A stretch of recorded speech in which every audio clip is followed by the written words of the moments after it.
By the time Orwell married Sonia Brownell, 1984 was written, after which he would never leave his bed again.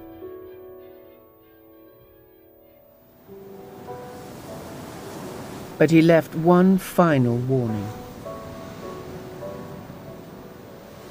1984 is, I believe, a quite terrifying masterpiece. So terrifying, in fact, I don't think I should like to read another like it. I am not absolutely dissatisfied with it.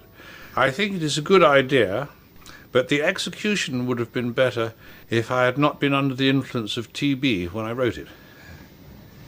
You once claimed that you have an ability to face unpleasant facts. Is that what you've demonstrated in 1984 by drawing an accurate portrait of the future?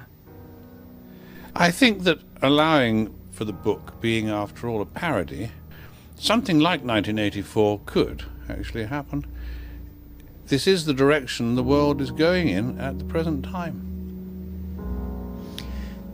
In our world, there will be no emotions except fear, rage, triumph and self-abasement. The sex instinct will be eradicated.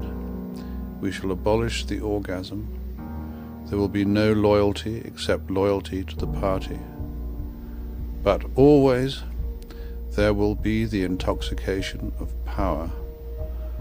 Always, at every moment, there will be the thrill of victory, the sensation of trampling on an enemy who is helpless.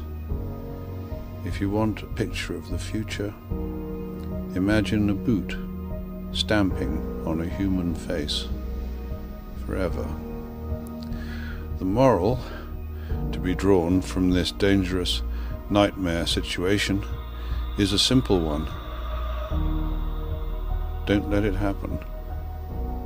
It depends on you.